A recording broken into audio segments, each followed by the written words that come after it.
सिद्धं जिनेन्द्रममलाप्रतिमा प्रबोधम् निर्वाणमार्गममलं विबुधेन्द्रवन्द्यम् संसारसागरसमुत्तरणप्रपोतम् वक्षे समाधिशतकं प्रणिपत्य वीरम्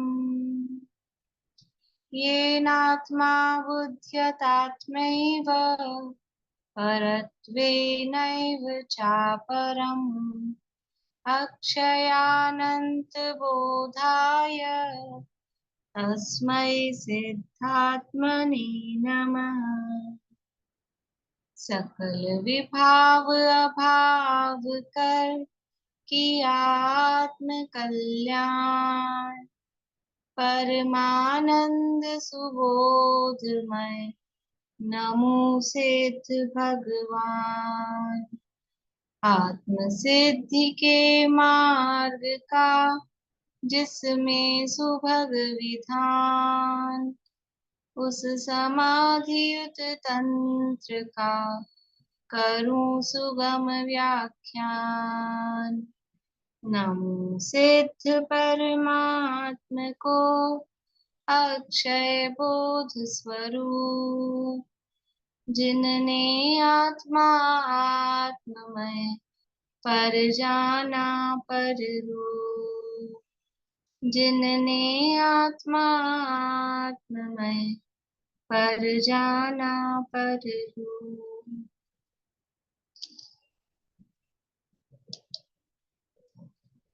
समाधि तंत्र नामक एक ग्रंथ है आचार्य पूज्यपाद स्वामी द्वारा रचित।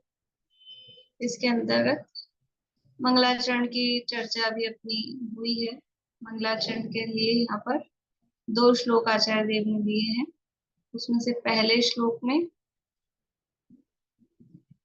सिद्ध परमात्मा को नमस्कार किया है और दूसरे श्लोक में अरहंत परमात्मा और उनकी वाणी दिव्य ध्वनि को नमस्कार किया है। दूसरे श्लोक की चर्चा अपन ने कल की थी कि वो दिव्य ध्वनि कैसी है, दिव्य ध्वनि की क्या क्या विशेषताएं बताई थी। दूसरे श्लोक में कल दिव्य ध्वनि की क्या क्या विशेषताएं बताई थी। बोलिए अर्चना जी।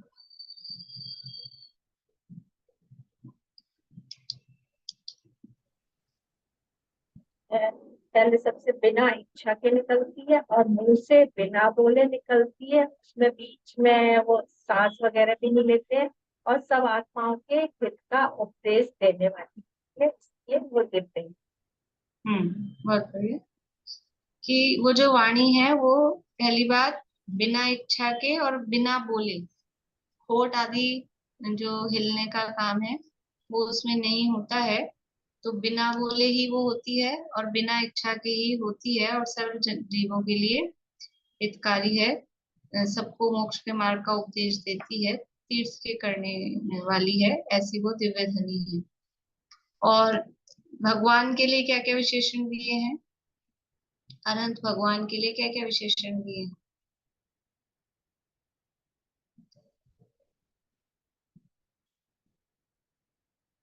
बोलो प्रीति।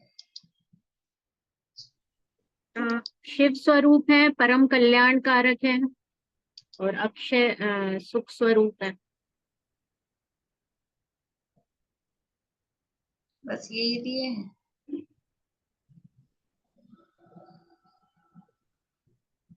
बोलिए नीलम बोलिए। एक तो मोक्ष के विधाता हैं और लोकालोक में पहुंच गए हैं, सदगति को प्राप्त हुए और जिन स्वरूप है मोह राग द्वेष इंद्रिय विषयों को जीत लिया है, सकल परमात्मा है। शरीर सहित परमात्मा को हम नमस्कार करते हैं। ये सब ये सब दिए ना, मैंने तो शिवाय इसमें से धात्रे। देख के बोला है, थोड़ा थोड़ा इसमें से देख के बोला। कोई बात नहीं, ये विशेषण दिए ना, शिव है, विधाता है, सुगत है, बुद्ध यानी बुद्ध के लिए वो कहा, विष्णु है, व्यापक है, जिन है, ये सारे विशेषण भगवान के लिए दिया और वो शरीर सहित है, सकल है, ऐसे परमात्मा। इनको नमस्कार करने के बाद में अब देखिए आगे पेज नंबर 10 पे लास्ट लाइन पढ़नी है अपने को।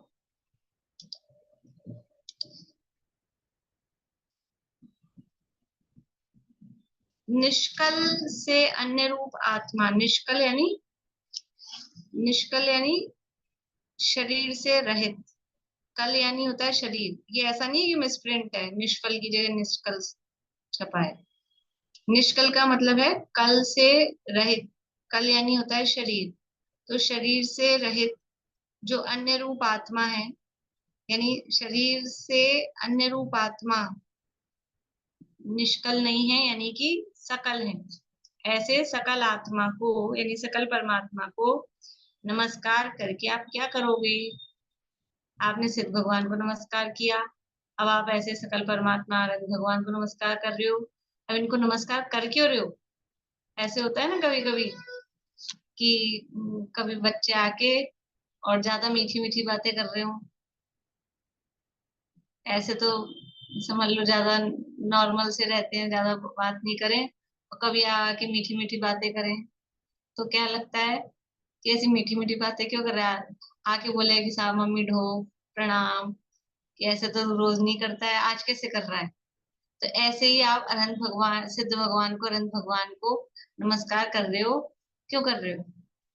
क्या प्रयोजन है? उनको नमस्कार करके आप क्या करोगे? देखिए,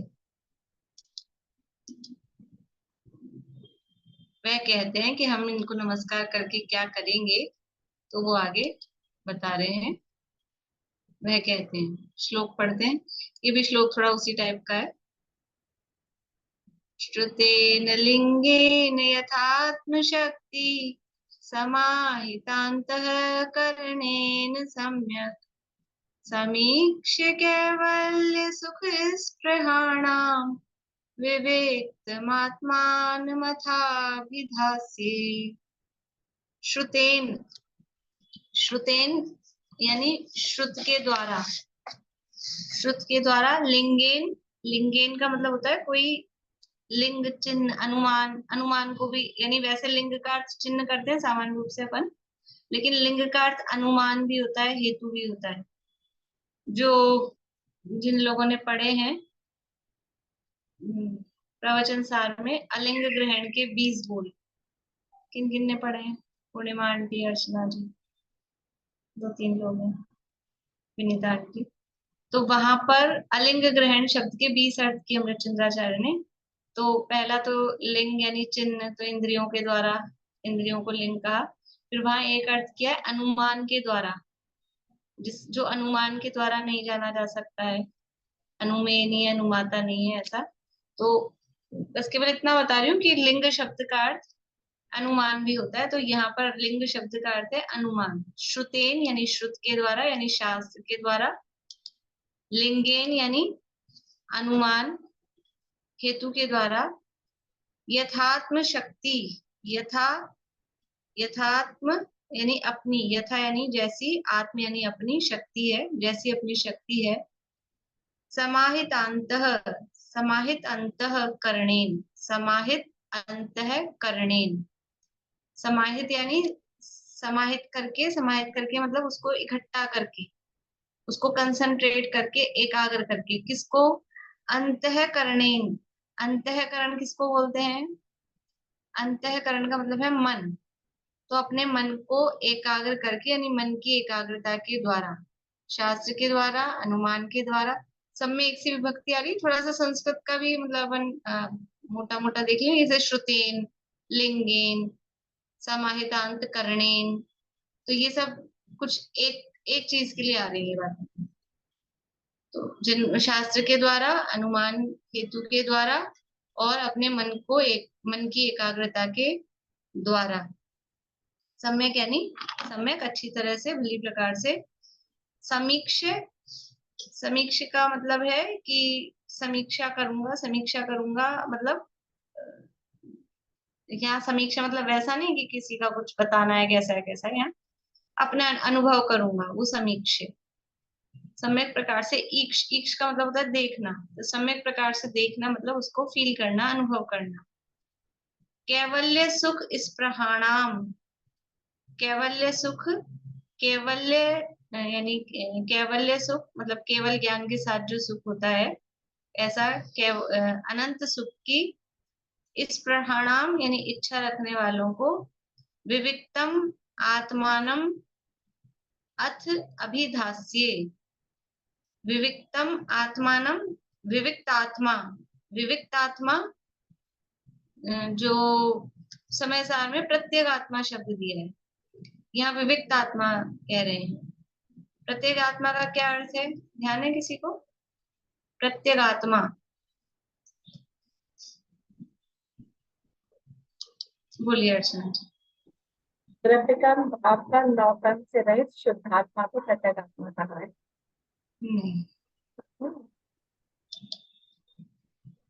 परद्रव्यों से भिन्न, परभावों से भिन्न और परद्रव्य के निमित्त से होने वाले अपने विकारी भावों से भिन्न, उसको बोलते हैं प्रत्येक आत्मा। प्रत्येक आत्मा का अर्थ यही है, पहले दूसरे श्लोक में ही है वहां पे। प्रत्येक आत्मा ने कल जो ही पढ़ा था ना अपन ने, पश्यन्ति प्रत्येक आत्मा अनंत धर्मणस्तत्वम पश्यन्ति प्रत्येक आत्मा ने, तो वहां प्रत्येक आत्मा का अर्थ किया पंडित जयचंद जी छावड़ा ने। परद्रव्य से भिन्न, परद्रव्य भावों से भिन्न और परद्रव्य के निमित्त से होने वाले अपने विकारी भावों से भिन्न, उसको प्रत्येक आत्मा कहते हैं। और वही यहाँ विविक्त आत्मा का अर्थ, विविक्त आत्मा मतलब विविक्त कहो, प्रत्येक कहो मतलब अलग, पृथक। किससे पृथक? पर से पृथक, वो है विविक्त आत्मा। तो जो विविक्त आत्मा, विविक्त आत्मा का अर्थ यानी अब अर्थ का मतलब क्या होता है? अर्थ यानी प्रारंभ करने के लिए अथ शब्द का यूज लेते हैं। इति यानी समाप्त, अथ यानी प्रारंभ। और अथ का अब यहाँ पे अपन अर्थ लेंगे तो अब यानी अब मैं प्रारंभ कर रहा हूँ। अथ अभिधास अभिधास्य, अभिधास्य यानी कहूंगा, अभिधास्य का मतलब है कहूंगा। तो शास्त्र के द्वारा, अनुमान के द्वारा अपनी यथात्म शक्ति, अपनी शक्ति के अनुसार मन को एकाग्र करके और अच्छी तरह से जो केवल्य सुख की इच्छा रखने, समीक्ष यानी अनुभव करके, समीक्षा यानी अनुभव करके और केवल्य सुख की इच्छा रखने वालों के लिए विविक्त आत्मा को अब मैं कहूंगा। विविक्त आत्मा को कहूंगा मतलब उसका स्वरूप कहूंगा, ऐसा। तो ये क्या बता रहे हैं? प्रश्न क्या था कि आपने नमस्कार क्यों किया है? कुछ करने वाले हो, तो वो नमस्कार करने का प्रयोजन कि हम अब ये बताने वाले हैं, इसलिए हमने पहले मंगलाचरण किया, भगवान को नमस्कार किया है। अब उनको नमस्कार करने के पूर्वक ये समझ लीजिए ग्रंथ का प्रयोजन बता दिया, अपनी प्रतिज्ञा बता दी, मैं क्या करूंगा। जैसे समय सार में किया, वो छामी समय पाहुड़म, मैं समय पहाड़ को कहूंगा, ये प्रतिज्ञा की ना। ऐसे ही यहाँ पर भी प्रतिज्ञा कर रहे हैं अपना, मैं क्या करने वाला हूँ, अपना आगे की प्रयोजन बता रहे हैं। ये तो अपन ने शब्दार्थ किया, देखिए अन्वयार्थ पढ़ लेते हैं।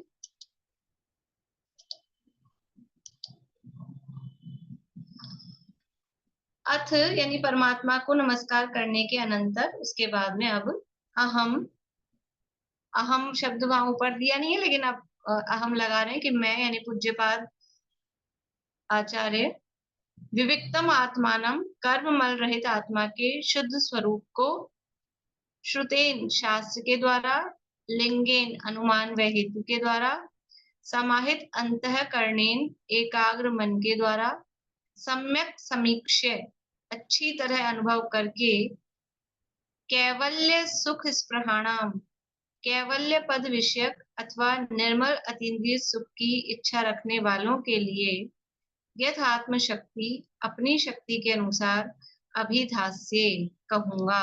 क्या कहूंगा? विविक्त आत्मा का स्वरूप जो शुद्ध आत्मा है,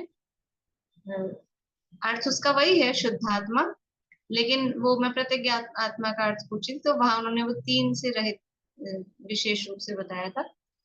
और वो तीन से रहित, और सीधे सीधे शब्दों में कहें, एक शब्द में कहें तो विविक्त आत्मा यानी शुद्ध आत्मा का स्वरूप यहाँ पर मैं कहूंगा। कैसे कहोगे? कि शास्त्र के द्वारा अनुमान और हेतु हेतु दूंगा, तर्क दूंगा, और मन को एकाग्र करके उसके माध्यम से कहूंगा। किसके लिए कहोगे? कि जो कैवल्य पद की इच्छा रखते हैं, अतीन्द्रिय सुख की इच्छा रखते हैं, उनके लिए मैं इस आत्मा का स्वरूप कहूंगी। देखिए टीका पढ़ते हैं। पढ़ो प्रीति। अब इष्ट देवता को नमस्कार करने के पश्चात मैं कहूंगा। क्या कहूंगा? विविक्त आत्मा को अर्थात कर्ममल रहित जीव स्वरूप को कहूंगा। किस रीति से कहूंगा? यथाशक्ति आत्म शक्ति का उल्लंघन किए बिना।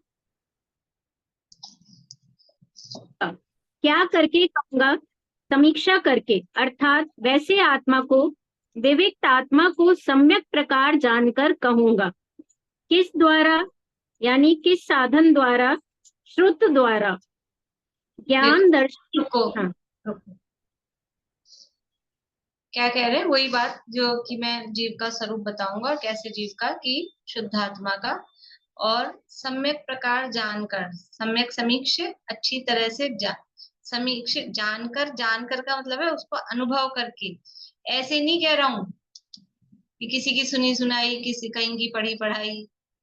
पहले मैंने उस आत्मा का अनुभव किया है, उस आत्मा का अनुभव करके, अच्छी तरह अनुभव करके, जब मैंने अनुभव कर लिया तो वो स्वरूप मुझे बिल्कुल क्लियर है, तो मैं उस आत्मा का स्वरूप कहूंगा। देखो फर्क पड़ता है, एक तो सुनी सुनाई पढ़ी पढ़ाई बात कहो, और एक जब अपन ने उसको अनुभव किया किसी चीज को। ऐसे होता है ना, कोई कहे, किसी डॉक्टर का नाम अपन ने सुन रखा है कि बहुत अच्छा डॉक्टर है, बहुत अच्छा डॉक्टर है, और अपन एक दूसरे को कहें कि वो अच्छा डॉक्टर है। एक तो वो, और एक अपन ने खुद ने उनसे इलाज कराया हो और फिर देखा हो कैसा उनका व्यवहार है, किस तरह का। तो वो अनुभव अच्छी तरह से अनुभव करके। तो आत्मा का स्वरूप खाली पढ़ा है सुना है, एक दूसरे को बता देते हैं, क्या करते हैं अपन। तो ये सम्यक समीक्ष नहीं है। आचार्य देव कैसे बता रहे हैं आत्मा का स्वरूप? कि जो खुद ने अनुभव किया है, खुद ने अनुभव किया है। और अब जैसे समय सार में कहा ना, बिल्कुल मतलब वही वाली चीज आ गई कि तुम भी खुद अनुभव से प्रमाण करना। अश्वी गाथा में प्रतिज्ञा की ना कि मैं तो दिखा रहा हूँ अनुभव करके, तो आप भी कैसे, कि आप भी चख के देखोगे कि मैंने चखा है, बहुत अच्छा है ये आम। अब आप वो कैसे, आप अगर उसको अच्छा कहोगे तो कैसे कहोगे कि आप भी चखो, तो आपको समझ में आएगा कि वास्तव में स्वरूप। तो अच्छी तरह उसको सम्यक प्रकार के से जानकर कहूंगा। किस साधन द्वारा? तो श्रुत द्वारा। तो श्रुत के लिए ये श्रुत द्वारा नहीं, शास्त्रों में, तो शास्त्र की गाथा यहाँ पे कोट की है। काफी प्रसिद्ध गाथा है और याद करने जैसी है, अपने आत्मा का स्वरूप बताने वाली है। देखिए, एगो में सासो आदा, नाण दंसण लखणो, शेषा में बाहिरा भावा, सव्वे संजोग लक्षणा। ऐसी कोई श्लोक याद आ रहा है? ऐसा कोई श्लोक? अर्थ तो थोड़ा ख्याल आया ही होगा आप लोगों को पढ़ने से।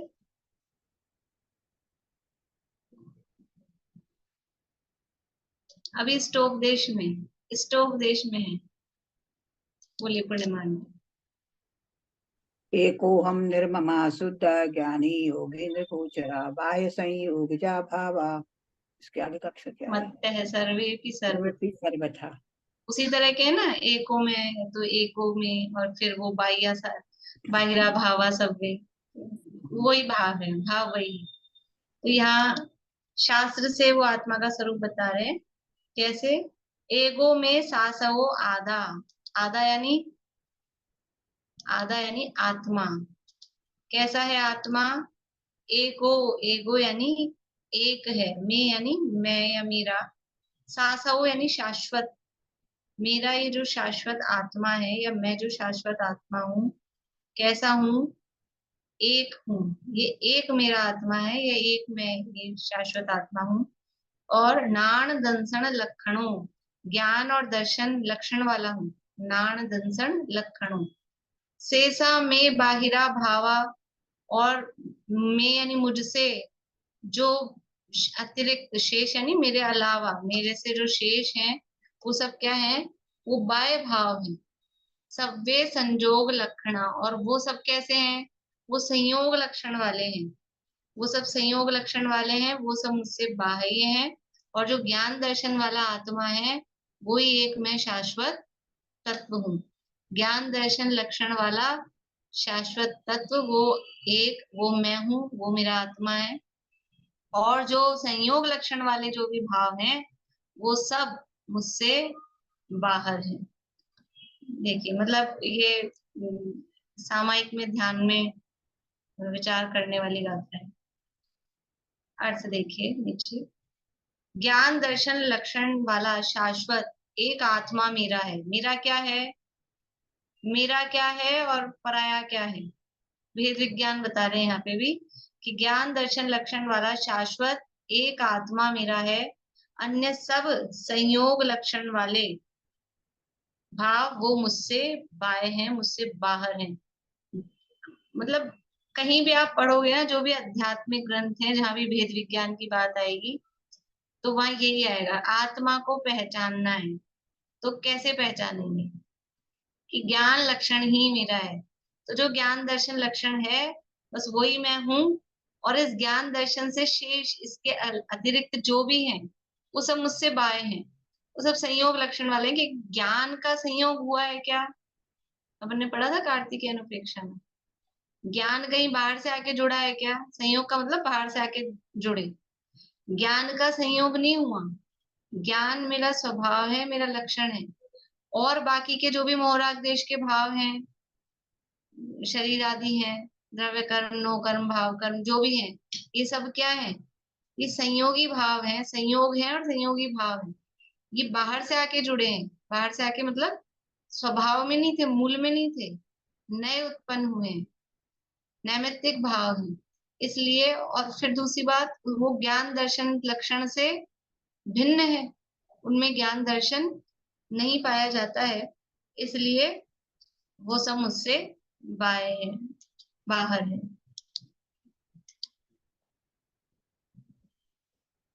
ज्ञान दर्शन लक्षण वाला शाश्वत एक आत्मा मेरा है, अन्य सब संयोग लक्षण वाले भाव मुझसे बाह्य हैं, इत्यादि आगमदार द्वारा। ये आगम की गाथा दे दी। मेरे को अभी देखा नहीं मैंने, नियम सार में है जहां तक है ये गाथा। तो और कल तब देख के बता दूंगी, इसमें रेफरेंस दिया नहीं, पर नियम सार में भी इसी तरह की गाथा है, तो शायद ये नियम सार की गाथा है। इत्यादि आगम द्वारा तथा लिंग अर्थात हेतु द्वारा कहूंगा वह इस प्रकार। अब हेतु दे रहे हैं, हेतु यानी तर्क दे रहे हैं। किस प्रकार? शरीर आदि आत्मा से भिन्न है, क्योंकि वे भिन्न लक्षणों से लक्षित हैं। जो भिन्न लक्षणों से लक्षित हैं वे दोनों एक दूसरे से भिन्न हैं। तो शरीर आत्मा से भिन्न है। क्यों है भिन्न? क्योंकि दोनों के लक्षण ही अलग अलग हैं। जब लक्षण अलग अलग होते हैं तो वो वस्तुएं भिन्न होती है। जो भिन्न लक्षणों से लक्षित है वे एक दूसरे से भिन्न है। जैसे जल और अग्नि कैसे हैं? एक ही है क्या? दोनों एक दूसरे से भिन्न हैं। क्यों? क्यों है भिन्न? जल का लक्षण है शीतलता और अग्नि का लक्षण है उष्णता। बिल्कुल लक्षण ही अलग अलग है, तो वो दोनों एक दूसरे से भिन्न है। वैसे ही आत्मा और शरीर दोनों भिन्न लक्षणों से लक्षित हैं। दोनों के शरीर ही अलग अलग हैं। दोनों का भिन्न लक्षणों से लक्षितपना अप्रसिद्ध नहीं है, अर्थात प्रसिद्ध है। बिल्कुल अलग अलग दिखते हैं। एक ज्ञान स्वभावी है और एक बिल्कुल अज्ञान यानी ज्ञान से रहित। एक चैतन्य है, एक जड़ है, अचेतन है। बिल्कुल अलग अलग दोनों के लक्षण ही अलग दिखते हैं, प्रसिद्ध हैं। क्योंकि आत्मा उपयोग स्वरूप से उपलक्षित है और शरीरादिक उससे विपरीत लक्षण वाले हैं, बिल्कुल ही अपोजिट लक्षण वाले हैं। और दोनों की जो लक्षण है पना है वो अप्रसिद्ध नहीं है, कह रहे प्रसिद्ध है। साफ साफ दिखता है कि जीव का लक्षण, आत्मा का लक्षण चेतन है और ये शरीर का लक्षण अचेतन है। साफ साफ दिखता है दोनों। ये हम तर्क से बता रहे हैं। अभी पहले तो गाथा दे दी थी कि हम आगम प्रमाण दे रहे हैं आपको, शास्त्र से बता रहे हैं। शास्त्र में कहा है कि मैं एक आत्मा हूँ, जो ज्ञान दर्शन लक्षण वाला हूँ वो मैं एक आत्मा हूँ, और बाकी जो संयोग लक्षण वाले हैं वो सब मुझसे अलग हैं। क्या बता रहे हैं ये? प्रतिज्ञा क्या की थी? प्रतिज्ञा क्या की थी? विविक्त आत्मा का स्वरूप। और अब यहीं से चालू रहा। अभी तो मंगलाचरण किया था दो गाथाओं में, तो अभी प्रतिज्ञा की। प्रतिज्ञा करते ही शुरू कर दिया। ये परम आध्यात्मिक ग्रंथ है, आध्यात्मिक ग्रंथ है समाधि तंत्र। और इष्टोपदेश समाधि तंत्र मतलब ये ध्यान के ग्रंथ कहे जाते हैं। ध्यान का मतलब इनकी जो विषय वस्तु है वो आत्म ध्यान करने योग्य। जैसे अपन ने इष्टोपदेश में देखा ना, वो सारे श्लोक कैसे थे कि विचार करे, चिंतन मनन करे। इसमें भी यही चलने वाला है और शुरू से ही, यानी फर्स्ट क्या बोलेंगे, फर्स्ट बॉल में ही यहीं से चालू किया है वेद विज्ञान।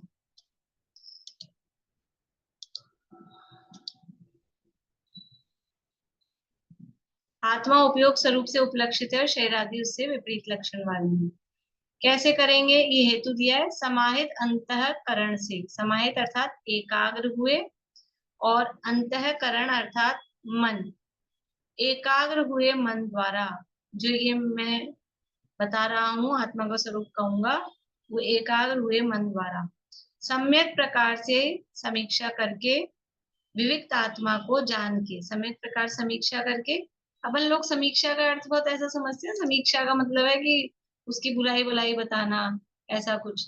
समीक्षा का अर्थ ही नहीं, सम्यक प्रकार से ईक्षा, ईक्षा का मतलब है देखना। तो अच्छी तरह से देखना, तो फिर उसमें क्या है क्या नहीं है, जो क्या कमी है, क्या गुण है, क्या दोष है, उसको कहा जाता है, वो समीक्षा। लेकिन हम केवल ये समझते हैं समीक्षा का मतलब उसकी बुराई बता देना, उसके दोष बता देना। समीक्षा का अर्थ ये नहीं, अच्छी तरह से चारों तरफ से देखना। तो चारों तरफ से देखना, यहाँ आत्मा के संदर्भ में उसका अनुभव करना। सम्यक प्रकार से समीक्षा करके, विविक्त आत्मा को जान करके, अनुभव करके कहूंगा, ऐसा अर्थ है। मैं किसको उस प्रकार के आत्मा को कहूंगा? किसके लिए कहूंगा? किसको बता रहा हूँ? ये मैं आत्मा का स्वरूप किसको बता रहा हूँ? तो कह रहे हैं कैवल्य सुख की स्पृहा वालों को। केवल अर्थात सकल कर्मों से रहित होने पर जो सुख उपजता है, उसकी स्पृहा अर्थात अभिलाषा करने वालों को कहूंगा। कैवल्य अर्थात विषयों से उत्पन्न नहीं हुए ऐसे सुख की, अथवा कैवल्य और सुख की स्पृहा वालों को कहूंगा। दोनों तरह से अर्थ किए। कैवल्य सुख में कैवल्य को अलग लिया, सुख को अलग लिया। तो कैवल्य मतलब जो केवल ज्ञान, केवल दर्शन, यानी अनंत चतुष्टय है, वो कैवल्य में लिया, और सुख को अलग से लिया। और दोनों को साथ लिया तो कैवल्य सुख, यानी जो अनंत सुख है, सकल कर्मों से रहित होने पर जो सुख होता है, ऐसे कैवल्य सुख को की इच्छा करने वालों को कहूंगा। भावार्थ।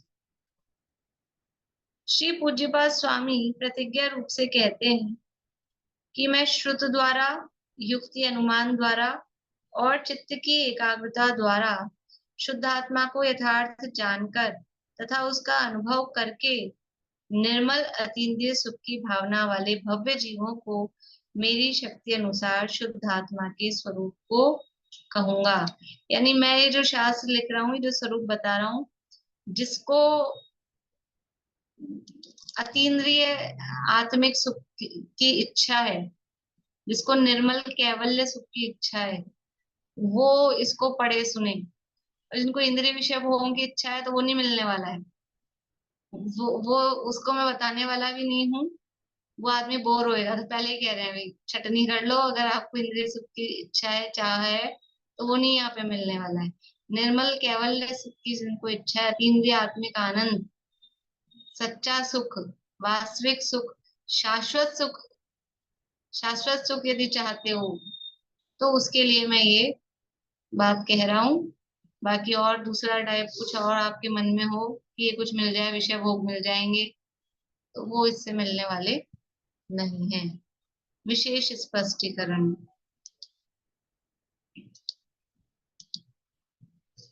आगम में आत्मा का स्वरूप कहा है, समय सार में कहा है। देखिए समय सार की गाथा थी 38 नंबर की। अहमेको खलु शुद्धो दंसननाणमय्यो सदारूढी न वियत्थिमच्च किंचिवि अन्नम परमाणुमेत्तम्पि। अहम एको, अहम यानी मैं, एको कैसा हूं, मैं एक हूं। खलु शुद्धो निश्चय से शुद्ध हूं। दंसण नाणमयो दर्शन और ज्ञानमय हूं। सदा रूपी सदा अरूपी हूं। नवि अस्थि मज्ज किंचिवी, न नहीं है, अस्थि यानी मेरे अस्तित्व में, या नहीं है, न नहीं, अस्थि यानी है, मज्ज यानी मुझ में, किंचिवी किंचित मात्र भी, अन्नम अन्य यानी कोई भी अन्य जो परद्रव्य है, परमाणु में तंपी परमाणु मात्र भी मेरा नहीं है। ये सब क्या है, खलु यानी वास्तव में, निश्चय से मैं एक हूँ, शुद्ध हूँ, ज्ञान दर्शन स्वरूपी हूँ, सदा अरूपी हूँ, और अन्य परमाणु मात्र भी मेरा किंचित मात्र भी नहीं है। ये सब निश्चय है, ये वास्तव में है। दर्शन ज्ञान चारित रूप परिणमित आत्मा जानता है कि निश्चय से मैं एक हूँ, शुद्ध हूँ, दर्शन ज्ञान मैं हूँ, सदा अरूपी हूँ, कोई भी अन्य परद्रव्य परमाणु मात्र भी मेरा नहीं, यह निश्चय है। अब वहां व्याख्याएं की है टीका में, एक का, शुद्ध का, दर्शन ज्ञानमय का, सदा रूपी का, वहां मूल में समय सार में से देखना चाहिए जिनको जिज्ञासा हो। टीका में हमने चंद्राचार्य ने काफी उसका खुलासा किया है। तो ये मैं एक हूँ, एक हूँ का मतलब क्या, मैं एक हूँ क्या का मतलब क्या, कि अलग अलग तरह से देख सकते हैं। कि मैं एक हूँ तो अनंत गुण है, तो मैं अनंत हूँ क्या, अनंत गुणात्मक एक हूँ। असंख्यात प्रदेश है तो मैं असंख्यात हूँ क्या, असंख्यात प्रदेशी एक हूँ। अनंत पर्याय होती हैं, अनंत पर्याय हो गई हैं, तो मैं अनंत हूँ क्या, कि मैं एक हूँ। और जो समझ लीजिए कि शरीर है और जो बाहरी परद्रव्य हैं, वो सब तो कैसे हैं, ये शरीर है ना, ये शरीर तो अनंत पुद्गल परमाणुओं का पिंड है, ये शरीर एक नहीं है, ये अनंत है। और मैं कैसा हूं, मैं एक हूँ, अखंड हूँ। तो मैं एक हूँ, शुद्ध हूँ, शुद्ध हूँ यानी विकारी भावों से रहित हूँ, ज्ञान दर्शन स्वरूप हूँ, आरूपी हूँ, सदा आरूपी हूँ। देखो सदा, सदा आरूपी लिखा है, सदा को सबके साथ भी लगा सकते हैं, लगाते हैं।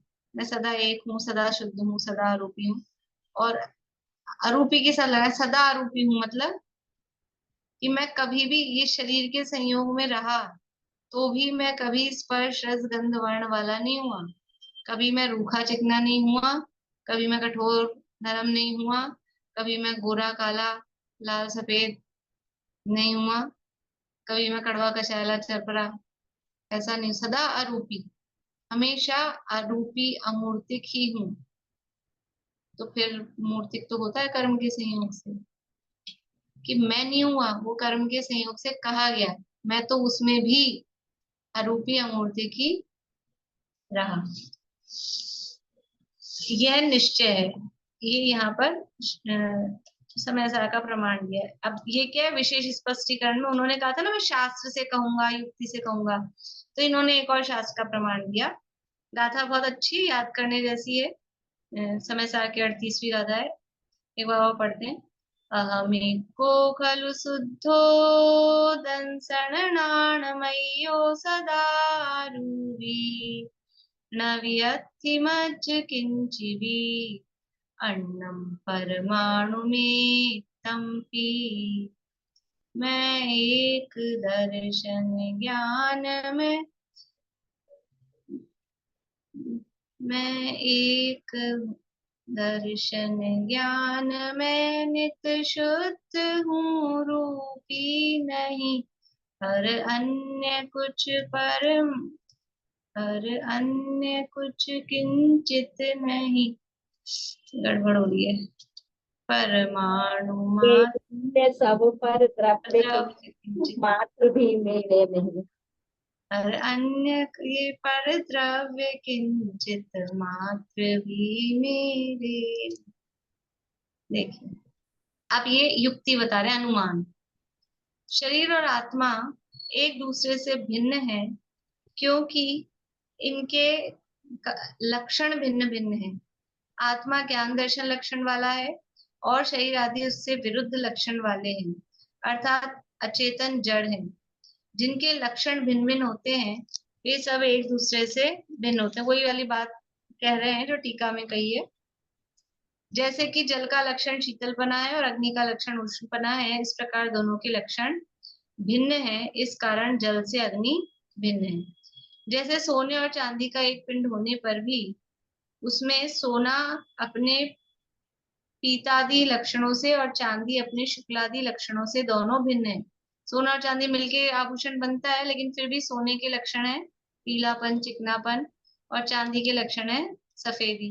ये दोनों भिन्न भिन्न है, ऐसा जान सकते हैं। वैसे ही जीव और कर्म, नौकर्म यानी शरीर में एक क्षेत्र में होने पर भी अपने अपने लक्षणों द्वारा वे एक दूसरे से भिन्न ज्ञात हो सकते हैं। ये लक्षणों से भिन्न जाना जा सकता है कि जीव अलग है, शरीर अलग है, एक साथ होने पर भी। जैसे दूध और पानी एक साथ है, जैसे चांदी और सोना एक साथ है, एक साथ होने पर भी वो लक्षणों से अलग अलग उनको जाना जा सकता है। ये नीचे दिया है फुटनोट में। ये समय सार की 27वीं 28वीं गाथा का है ये। और लक्षण की परिभाषा भी दी है। बहुत से मिले हुए पदार्थों में से किसी एक पदार्थ को भिन्न करने वाले हेतु को लक्षण कहते हैं।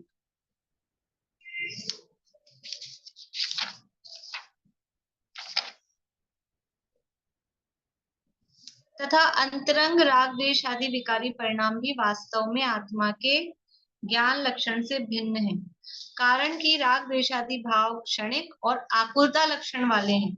वे स्वपर को नहीं जानते। देखो, पहले तो शरीर आदि से कहा, अब जो राग द्वेष आदि विकारी भाव है वो भी ज्ञान लक्षण से भिन्न है। कि भेद ज्ञान 3 लेवल पे करना है ना, नो कर्म से, फिर द्रव्य कर्म से, और फिर भाव कर्म से। तो पहले में नो कर्म और नो कर्म तो कह दिया। कर्म और नो कर्म तो स्पष्ट रूप से पुद्गल है, जड़ है, उनमें तो ज्ञान दर्शन आदि है ही नहीं। पर ये राग द्वेष आदि विकारी भाव आत्मा में होते हैं, इसलिए वो आत्मा के लगते हैं, भ्रम होता है।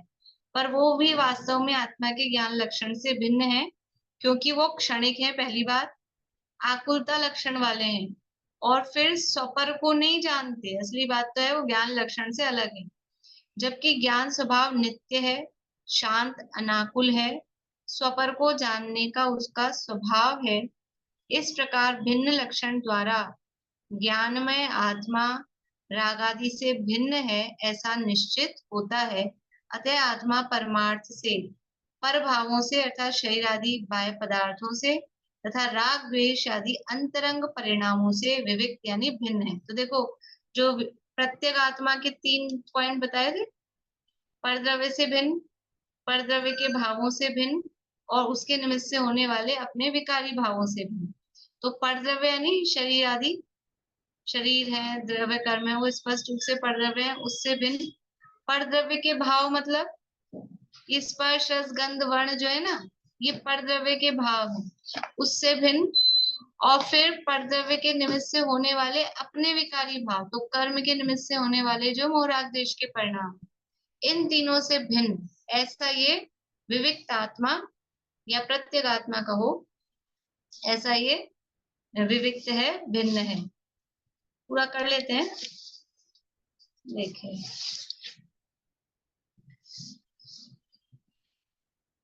अनुभव। आगम और युक्ति द्वारा आत्मा का शुद्ध स्वरूप जानकर अपने त्रिकाल शुद्धात्मा के सन्मुख होने से आचार्य को जो शुद्धात्मा का अनुभव हुआ है, उस अनुभव से वे विविक्त आत्मा का स्वरूप बताना चाहते हैं, स्वरूप कहना चाहते हैं। स्वरूप बताना चाहते हैं, जिसे आत्मा के अतीन्द्रिय सुख की ही अभिलाषा है। इंद्रिय विषय सुख की जिसको अभिलाषा नहीं है, वैसे जिज्ञासु भव्य जीवों को ही आचार्य विविक्त आत्मा का, शुद्ध आत्मा का स्वरूप कहना चाहते हैं। यहाँ कह दिया उन्होंने, जिनको इंद्रिय विषय सुख की अभिलाषा है उनको नहीं कहना चाहते। जिसको अतीन्द्रिय सुख चाहिए, पहले ही सोच लो, विचार लो, अतीन्द्रिय सुख चाहिए तो ये आत्मा का स्वरूप उनके लिए है। जिनको इंद्रिय सुख की अभिलाषा है उनके लिए आत्मा का स्वरूप, ये आत्मा का स्वरूप समझेंगे, उसका अनुभव करेंगे तो अतीन्द्रिय आनंद आएगा। इंद्रिय सुख उससे मिलने वाला नहीं है, वो जो सुख होगा वो अलग ही होगा। इस प्रकार श्री पूज्य पाद आचार्य आगम, युक्ति और अनुभव से आत्मा के शुद्ध स्वरूप को कहने की प्रतिज्ञा करते हैं। ये आत्मा के स्वरूप को कहने की प्रतिज्ञा की। अब अगले श्लोक में कि उस आत्मा के कितने भेद हैं जिसे विविक्त आत्मा ऐसा कहा गया, तो आगे उसकी चर्चा करेंगे। आत्मा के भेद। जिनवाणी स्थिति। मीना चाची कुछ कह रहे हैं? मैम, विविक्त आत्मा मतलब क्या है? विविक्त आत्मा मतलब क्या शुरू से मैम? एंड तक यही तो बताया, विविक्त आत्मा। मेरी आवाज, विविक्त का मतलब है मेरे को समझ में नहीं आ रही। परद्रव्य से रहित। विविक्त का मतलब है रहित, तो किससे रहित? परद्रव्य से आवाज भिन्न। नहीं आ रही मतलब। आवाज नहीं आ रही तो आप रिकॉर्डिंग सुनना। हाँ, अभी अभी आ रही है। बोलिए, अब बताइए आप मैम। रिकॉर्डिंग सुनना। ठीक परद्रव्य है, से ठीक है। भिन्न, परद्रव्य के भावों से भिन्न और उनके निमित्त से होने वाले अपने विकार अच्छा, भावों से भिन्न। होने द्रव्य वाली कर्म, भाव कर्म, नो कर्म भावों से से भी। रहित। नमस्कार। कीर्ति जी कुछ क्या बोल रहे हैं आप? ठीक है, थैंक यू मैम। हाँ, जय जिनेंद्री। मैं पढ़ूं वो हाँ हाँ, जिनवाणी? पढ़िए पढ़िए बिल्कुल।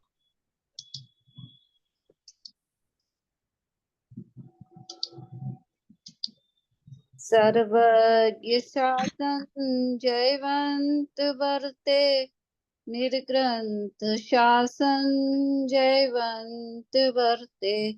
यही भाव अविच्छिन्न रहता है मन में, सर्वज्ञ शासन जयवंत वर्ते।